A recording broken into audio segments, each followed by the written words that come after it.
Hi Libra, kumusta po kayong lahat? Okay, so ayan Libra, maraming salamat po sa walang sawang pagsubaybay sa ating pong mga reading, and kung ikaw ay bago pa lang sa ating channel, mag-subscribe na po kayo. Then i-click mo na rin yung ating notification bell para lagi kang updated sa ating mga bagong upload. And ayan guys, sa mga interesado po pala sa ating private reading, iwan ko na lang po yung link ng aking Facebook sa ating pong description box below. Okay, so yan Libra, gusto ko lang din guys magpasalamat sa mga hindi talaga nag-i-skip sa ating ads. Maraming salamat po. Sobrang laking tulong nito sa pag-grow pa ng ating channel. Okay? So yan, thank you. Tignan natin guys. Ganap sa inyo this week. Libra, Sun, Moon, Rising, and Venus sign. Ganap sa inyo this week.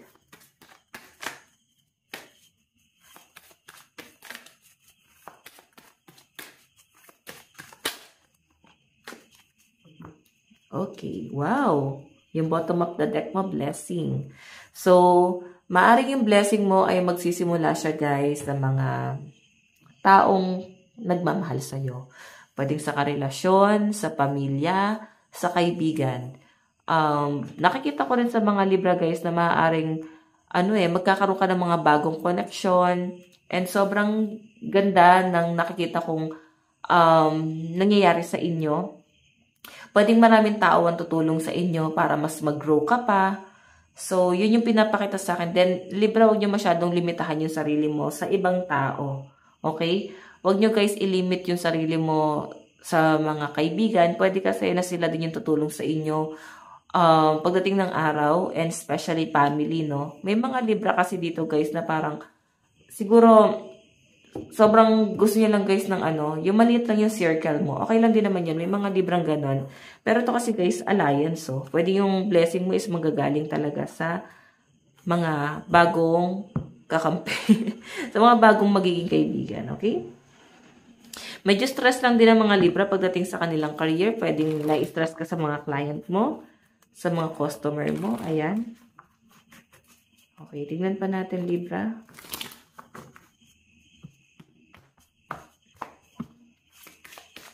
Libra, Sun, Moon, Rising, and Venus sign. Meron tayong calm, inner peace, simplicity, meditation. So, Libra, nakikita ko na this week possible na ikaw ay mas makakapag-relax, mas makakapag-isip ka ng maayos. Yung mga stress mo sa trabaho, sa mga client, sa mga customer, ayan, yung stress mo sa ibang bagay is possible na marirelease mo siya this week. Nakikita ko na may pahinga ka dito. Siguro meron kang pupuntahan na isang lugar, like baka mag-unwind ka. Okay, dun sa lugar na yon mas nakakapag-isip ka ng maayos. Okay, mas nahanap mo yung peace of mind mo this week. Tignan pa natin Libra, Sun, Moon, Rising, and Venus sign. Libra, Sun, Moon, Rising, and Venus sign. Meron tayong sweet dreams. Libra, nakikita ko rin na possible na mas nakakatulog ka na ng maayos, mas nakakatulog ka na ng payapa. Then yung iba sa mga Libra na nandito guys, sa malinaw na pinapakita sa akin dito, sobrang nasa-satisfy ka, napakahimbing ng tulong mo, mas parang ang himbing ng tulog mo, Libra. Siguro kasi wala ka na masyadong iniisip na stress, di ka gaya dati, no, itong mga nakaraang taon, na talagang sobra yung stress, then parang feeling mo hanggang doon ka na lang, wala na masyadong direksyon, parang nagsusurvive ka na lang araw-araw. So ngayon guys, nagkakaroon ka na ulit ng goals sa buhay. Nakikita ko sa mga Libra na ngayon hindi ka na masyadong nag-iisip ng stress, parang unti-unti na nagiging maayos lahat ng bagay, sumasang-ayon na sa inyo lahat ng bagay. Yan po yung pinapakita sa akin dyan. So Libra, tignan pa natin. Libra, Sun, Moon, Rising, and Venus sign. Meron po tayong collaboration. Wow! Ang daming tumutulong sa mga Libra. Nakikita ko rin dito, Libra, na alam mo yung lumalawa ka talaga. Siguro nagkakaroon ka na ng mga bagong circle of friends. Bagong kakampi. Ayan. And mas nafe-feel mo yung support ng family mo. Okay? Iba yung pananaw nila sa inyo, Libra. Nakakatuwa to, no? Sobrang kalmado ng energy mo this week. Okay? So, guys, lucky number mo is 8, 14, 39, and 45.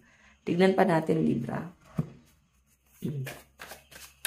Libra, Sun, Moon, Rising, and Venus sign. Additional message pa para po kay Libra. So, guys, meron tayong The Magician. Parang naghahapit ka sa trabaho, no? Nakikita ko yung ano, guys, pagiging workaholic mo this week. And sobrang gustong-gusto mo yung ginagawa mo. Sobrang nag-enjoy ka sa mga bagay na ginagawa mo. Okay, tignan pa natin. Libra, Sun, Moon, Rising, and Venus sign. Meron tayong 5 of Swords. Kakumpetensya. So, siguro iba sa inyo, parang, yung kakumpetensya kasi na to, hindi naman yung parang sa business or sa trabaho. Ang nakikita ko dyan, parang kinukumpit mo yung sarili mo.